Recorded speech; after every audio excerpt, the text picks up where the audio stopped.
سنیے، وہ لوگ جو کمر باندھ لیں گے وہ بادشاہوں کو انوائنٹ کریں گے۔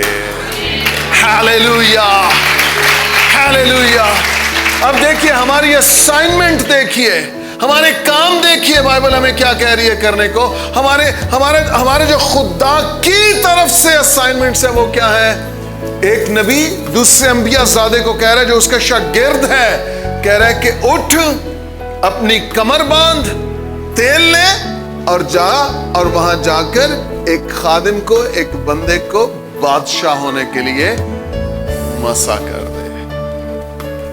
بیسکلی جب آپ کمر باندھتے ہیں آپ کام پہ ہوتے ہیں، آپ نے کام کرنا ہے، آپ نے کام کرنا ہے۔ کمر باندھ کے آپ لیزی نہیں ہو سکتے ہیں، کمر باندھ کے آپ سستی نہیں کر سکتے ہیں۔ جب آپ نے کمر باندھنی ہے تو پھر آپ نے کام کرنا ہے۔ مسیح کیا کہہ رہا ہے؟ تمہاری کمریں